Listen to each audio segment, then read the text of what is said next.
ఆంధ్రప్రదేశ్లోని గుంటూరు జిల్లా కృషి భవనంలో ఎరువుల నాణ్యత నియంత్రణపై 6 జిల్లాల వ్యవసాయ అధికారులకు 2 రోజుల ప్రత్యేక శిక్షణ సమావేశాలు నిర్వహించారు. పలు రకాల ఎరువులు మార్కెట్కు వస్తున్న తరుణంలో ఎరువుల చట్టంలో వస్తున్న సవరణలకు అనుగుణంగా వ్యవసాయ అధికారులు సమర్థంగా వ్యవహరించడానికి గాను ఈ సమావేశాలు నిర్వహిస్తున్నారు. మార్కెట్లోకి నిత్యం అనేక రకాల ఎరువులు వివిధ రూపాల్లో వస్తున్నాయని, వాటి సాంకేతిక అంశాలపై అవగాహన పెంచుకుని నమూనాలు సేకరించటం, పరీక్షలు చేయించటంపై అధికారులు తర్ఫీదు పొంది ఉండటం తప్పనిసరంటూ ఉన్నతాధికారులు సూచిస్తున్నారు. రాష్ట్ర వ్యాప్తంగా ఉన్న అగ్రికల్చర్ ఆఫీసర్స్ అందరికీ కూడా ఎరువుల నియంత్రణ చట్టంలో వచ్చిన మార్పులపై ట్రైనింగ్ అనేది కండక్ట్ చేయడం జరుగుతూ ఉంది. దానిలో భాగంగా ఎరువుల శాంపిల్స్ తీసే విధానం, అలాగే క్వాలిటీ కంట్రోల్లో ఇన్స్పెక్టర్లుగా వాళ్ళు తీసుకోవాల్సిన జాగ్రత్తలపై పలు సూచనలు చేయడం జరుగుతూ ఉంది. కొత్త మార్పులు అంటే బయోస్టిమ్యులెంట్స్ ఉన్నాయి, FCO యాక్ట్లోకి వచ్చినాయి. కొన్ని కొత్త రకాల ఎరువులు మనకి ఇప్పుడు FCOలోకి వచ్చినాయి, అంటే ఫర్టిలైజర్ కంట్రోల్ ఆర్డర్లోకి వచ్చినాయి.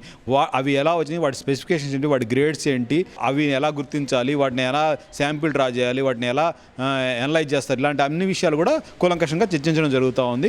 కాంప్లెక్స్ రూపంలో ఉండే ఎరువులు ఏదైతే గ్రేడ్ ఉందో ఆ గ్రేడ్లో ఉన్న ఫిజికల్ మిక్సర్స్ తయారు చేయకూడదు అనేది గవర్నమెంట్ నుంచి నోటిఫికేషన్ వచ్చింది.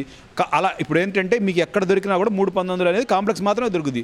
అలా కాకుండా ఎవరన్నా మీకు 319 అనే ఫిజికల్ మిక్సర్ అమ్మారనుకోండి, వెంటనే అది సిఓలో లేదు కాబట్టి వెంటనే సీజ్ చేయడానికి ఆస్కారం ఉంటుంది. ఇలాంటి ఒక ఎగ్జాంపుల్గా చెప్తున్నాం. ఇలాంటి అవగాహన ఈ యొక్క ట్రైనింగ్ ద్వారా కలెక్ట్ చేస్తుంది జరుగుతుంది.